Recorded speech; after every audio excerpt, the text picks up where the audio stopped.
దాని డెప్త్లోకి వెళ్ళి మళ్ళీ జరగకుండా చూసుకోండి. ఇంకొక మాట ఏం చెప్పారంటే ప్రతి స్కూల్లో కూడా అడిషనల్ కలెక్టర్ పోవాలి చూడాలన్నారు. ఇప్పటివరకు ఎంతమంది అడిషనల్ కలెక్టర్లు ఎన్ని గురుకులాల్లోకి వెళ్ళారనేది దయచేసి రిపోర్ట్ తెప్పించుకుంటే తప్పకుండా పిల్లలకు ఉపయోగపడుతుంది అధ్యక్ష. ఇంకోటి కూడా అధ్యక్ష, ఈ స్కూళ్ళల్లో ఇలా జరుగుతున్నాయని చెప్పేసి ఒక ఎంక్వైరీ చేశారు అధ్యక్ష. ఏసీబీ వాళ్ళు రైడ్ చేశారు అధ్యక్ష. వాళ్ళతో పాటు ఫుడ్ ఇన్స్పెక్టర్స్ కూడా వెళ్ళారు అధ్యక్ష. వాళ్ళు ఒక రిపోర్ట్ ఇచ్చారు. కనీసం ఆ రిపోర్ట్ ఏమి ఇచ్చారు, కనీసం మీరు చూసారా, చూస్తే ఏం చర్యలు తీసుకున్నారు అనేది ఖచ్చితంగా ఈ ప్రభుత్వం, ఎందుకంటే మీరు వేసిన కమిటీలే మీరు వేసిందే కాబట్టి ఏం రిపోర్ట్ వచ్చిందనేది తప్పకుండా చెప్పాలి అధ్యక్ష. అధ్యక్ష ఎప్పుడన్నా ఇట్లాగే అయినప్పుడు మేము వెళ్తాం అనుకోండి అధ్యక్ష, మమ్మల్ని ముందరనే తీసేస్తున్నారు, పట్టేస్తున్నారు, అరెస్ట్ చేసేస్తున్నారు. చెప్తానండి అధ్యక్ష. మొన్న ఈ మధ్య మాగనూరులో నారాయణపేటలో అధ్యక్ష వరుసగా 3 రోజులు ఫుడ్ పాయిజన్ అయితే అక్కడ ఉన్న ఎక్స్ఎమ్మెల్యే గారు పోయారు. తీసుకుపోయి అరెస్ట్ అనే కాకుండా 144 సెక్షన్ ఎందుకు పెట్టారు అధ్యక్ష? అక్కడ అంత అవసరమే ఉంది. రెండవది అధ్యక్ష, తాండూరులో ఒక హాస్టల్లో పిల్లలు ఇట్లాగే అయిందని 3 రోజులు అయినా కూడా పేరెంట్స్ని రానియట్లేదని స్కూల్లోనే పెట్టి స్కూల్లోనే పెట్టి వాళ్ళకు ట్రీట్మెంట్ ఇప్పిస్తున్నారు అన్నప్పుడు ట్రీట్మెంట్ ఇప్పిస్తారు అన్నప్పుడు అధ్యక్ష నేను సత్యవతి గారు అక్కడ వెళ్ళాము అధ్యక్ష చూడాలని. స్కూల్ వరకు కూడా వెళ్ళలేదు అధ్యక్ష. మమ్మల్ని తీసుకొచ్చి మళ్ళీ హైదరాబాద్ సైడ్ పంపించేశారు. కానీ నెక్స్ట్ ఏం చేశారు అధ్యక్ష, అదే అమ్మాయిలను తీసుకొచ్చి నిమ్స్లో జాయిన్ చేశారు.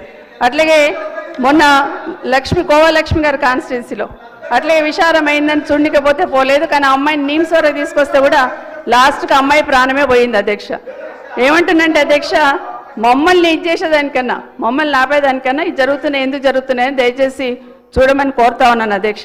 ఇట్లా అవుతుంది కాబట్టి అడ్మిషన్స్లో కూడా అధ్యక్ష మొన్న గురుకులాలకు అడ్మిషన్స్ గురించి ఎగ్జామ్ రాస్తే ఎంతమంది అధ్యక్ష 51,000 సీట్లు ఉంటాయి అధ్యక్ష. ఎంతమంది అప్లికేషన్లు పెట్టుకున్నారు అధ్యక్ష? 80,000. అదే ముందు సంవత్సరం ఎంత పెట్టుకున్నారు అధ్యక్ష? 1,20,000 మంది అప్లికేషన్స్ వచ్చినాయి. ఒక్కసారి 40,000 అప్లికేషన్స్ ఎందుకు తగ్గినాయి అధ్యక్ష?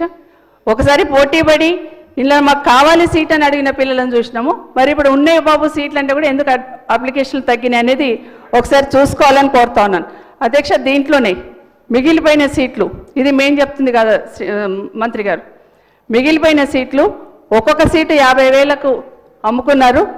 ఎంక్వైరీకి వేసింది ప్రభుత్వం అని పేపర్లో చూశాను అధ్యక్ష.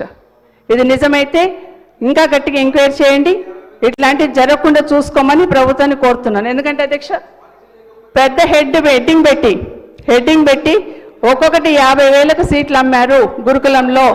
దయచేసి అది జరిగి ఉంటే మాత్రం భవిష్యత్తులో జరగకుండా మీరే ఎంక్వైరీ చేశారని కూడా పేపర్లో రాశారు.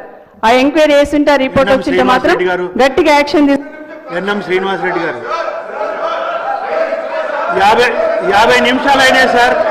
హరీష్ రావు గారు 1:15 నిమిషాలు ప్రశాంత్ రెడ్డి గారు మాట్లాడారు. 50 నిమిషాలు అయింది. మీరు కూడా అర్థం చేసుకోవాలి, ఇంకా చాలా మంది సభ్యులు ఉన్నారు. ప్లీజ్ క్లోజ్ చేయండి మేడం, కంక్లూడ్ చేయండి మేడం ప్లీజ్. ఆగండి, అయిపోయినాయండి మళ్ళీ అధ్యక్ష. అయితే ఓకే అధ్యక్ష, షార్ట్గానే చెప్తానండి. అధ్యక్ష ఇంటిగ్రేటెడ్ స్కూల్స్ అంటున్నారు. ఇంటిగ్రేటెడ్ స్కూల్ ఒక్కొక్కటి 200 కోట్లు పెట్టి కడతామంటున్నారు. కానీ అధ్యక్ష ఇంటిగ్రేటెడ్ స్కూల్స్కి బడ్జెట్ ఎంత పెట్టారు అధ్యక్ష? 2,900 కోట్లు అధ్యక్ష. మరి మీరు 56 స్కూళ్ళు కట్టాలంటే ఒక్కొక్క దానికి 200 కోట్లు అంటే 11,000 కోట్లు కావాలి అధ్యక్ష. మీరు పెట్టింది 2,900 కోట్లు అధ్యక్ష. మరి ఇప్పుడు ఎట్లా పూర్తి చేస్తారు అనేది దయచేసి మీరు బేరీజ్ వేసుకోండి, ఎప్పుడు పూర్తి చేస్తారు అనేది. అందులో అన్ని పెడుతున్నాం అంటున్నారు. అట్లాంటివి మోడల్ స్కూళ్ళల్లో ఉన్నాయి, స్పెషలైజేషన్ గురుకులాలలో ఉన్నాయి, అట్లాగే జూనియర్ కాలేజీల్లో కూడా ఉన్నాయి అధ్యక్ష. దాన్ని చూడమని కోరుతా ఉన్నాను అధ్యక్ష.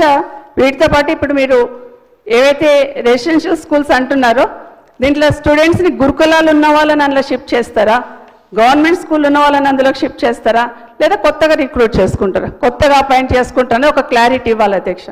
ఎందుకంటే గురుకులాల్లో ఉన్న వాళ్ళని అక్కడ షిఫ్ట్ చేస్తామంటే ఓకే, ఒక రకంగా ఆలోచిస్తాం.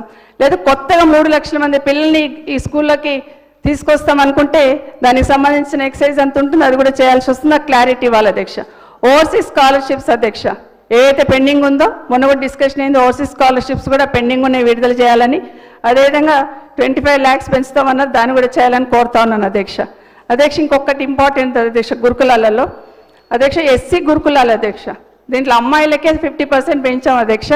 కానీ ఈ మధ్య స్ట్రెంత్ లేదని చెప్పి ఒక 5 డిగ్రీ కాలేజీలను క్లోజ్ చేశారు అధ్యక్ష. అంటే వేరే దగ్గర షిఫ్ట్ చేసేసారు ఉన్న పిల్లల్ని కూడా. కాబట్టి భవిష్యత్తులో కూడా ఇంకా కొన్ని చేయడానికి ట్రై చేస్తున్నారు. దయచేసి ఆ నిర్ణయం ఉంటే మాత్రం విరమించుకోమని కోరుతా ఉన్నాను. అట్లే జూనియర్ కాలేజీలను కూడా 238 జూనియర్ కాలేజీలను ఎస్సీ జూనియర్ కాలేజీలలో అధ్యక్ష గురుకులాలలో నేను చెప్తుంది, వాటిని కూడా వేరే దగ్గర మెర్జ్ చేయాలని చూస్తున్నారు. దయచేసి అట్లాంటి ఆలోచన ఉంటే విరమించుకోవాలని కోరుతా ఉన్నాను అధ్యక్ష ఈ ప్రభుత్వాన్ని.